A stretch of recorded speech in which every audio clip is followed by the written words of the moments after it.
Good morning. I am here on the South Mountain in Maryland, Cramtons Gap, on the Civil War trails.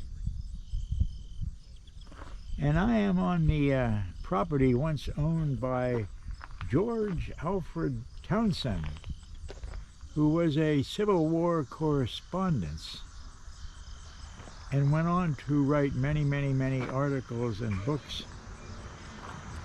And he purchased this property after successfully being a Civil War correspondent for the North. He came down into this area to research a book, and he fell in love with this property. And because he went by the name of Gath as a writer, then it was called Gathland.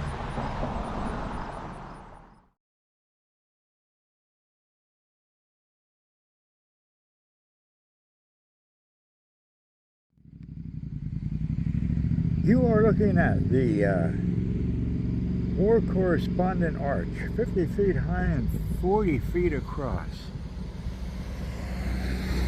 Built in 1896, and it's a National Historic Monument.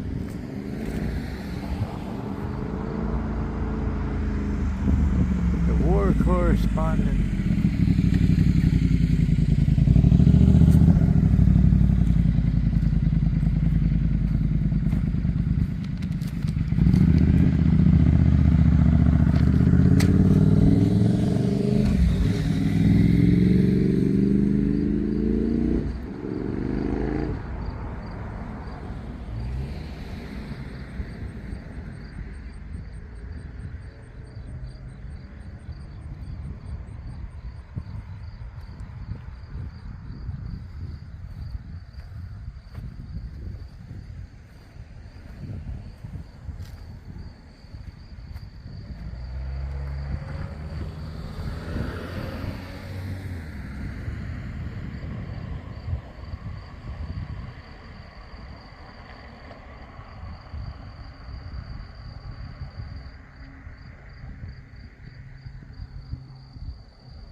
It is Gath Hall,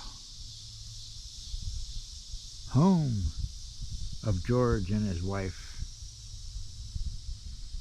And I can just imagine George, who married his sweetheart, high school sweetheart, sitting on those steps, overlooking their property.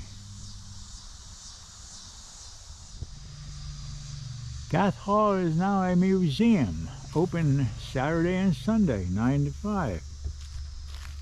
Today is Friday. I'm sorry I missed it. There's a lot of information in there about George Townsend. And I invite you to come down on the weekend and check it out.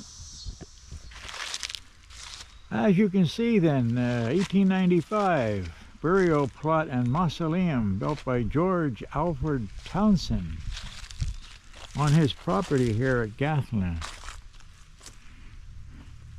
For those of us who like stonework,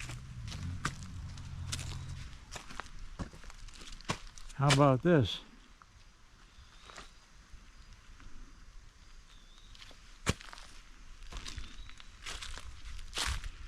And then up in that corner, that'll be the mausoleum, and we will go up there and check it out.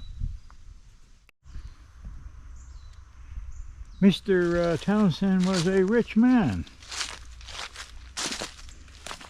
and concerned about his death and where he was going to be buried. And so he built his burial place.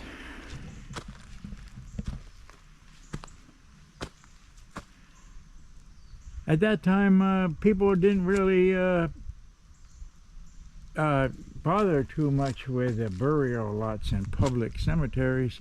They would just build a lot on their property, and that's where he would be buried. If it's possible, if the rich could build a mausoleum, then they did so. And George was rich, and he did so.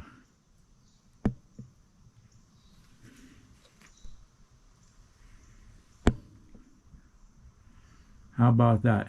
So are you thinking, is he buried in here? No, he's not. He died 20 years later. He was a poor man. And he was buried in Philadelphia. Philadelphia, Pennsylvania, instead of his own tomb as he desired. So what does it all mean? What does it come down to? Gath. His empty tomb symbolizes the uncertainties of life, fame, and fortune, but the certainty of death to all of us.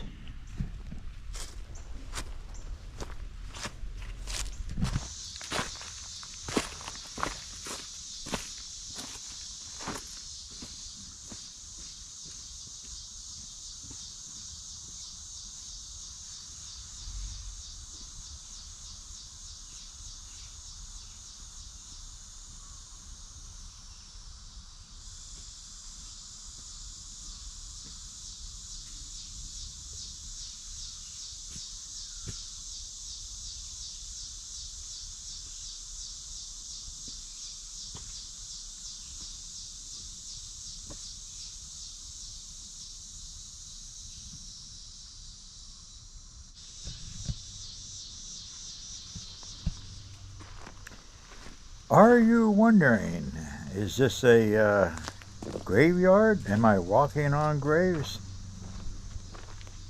No, nobody buried here.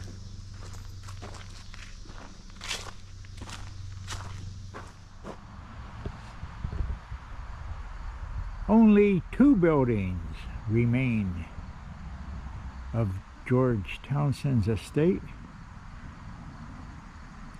The main hall was one of them, now the museum, and here is what is considered the lodge.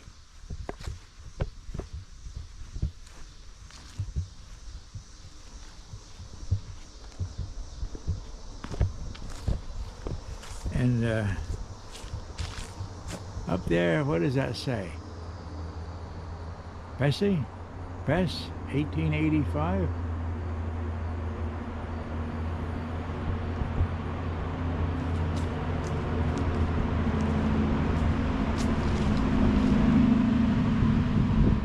The lodge.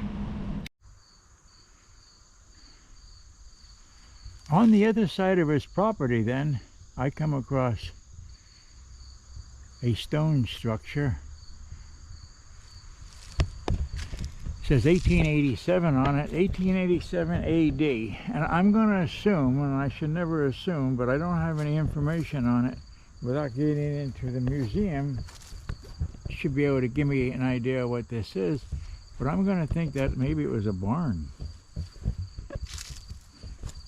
1887. Look at a lot of that stonework is still up. Some of you out there like this stonework. To see that. It looks to me like they don't want me going in there. I see a fence, so I'm going to stay out. Probably not safe.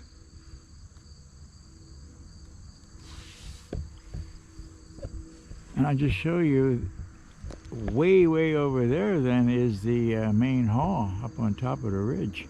So it is a good distance.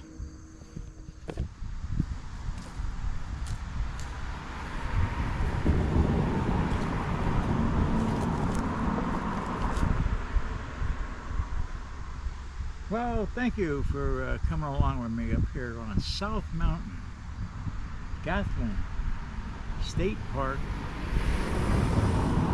While I was up here on South Mountain, I never really emphasized the Civil War end of this, but this has a lot of history to it. on September 15th, right before Antietam. Then there was a horrible, terrible battle up here. Of course, they all are horrible and terrible, but 5,000 troops died up here. I don't want to take anything away from that. That's terrible. But you can look into that. You can look into the Battle of South Mountain. There's a lot of books out there. There's videos out there. It doesn't get the importance that Gettysburg gets, or Antietam, or Chancellorsville, Fredericksburg, but lives were lost up here, and it's set up for 2 days later for the Battle of Antietam. So I thank you. If you like this kind of out and abouts, then give it a like.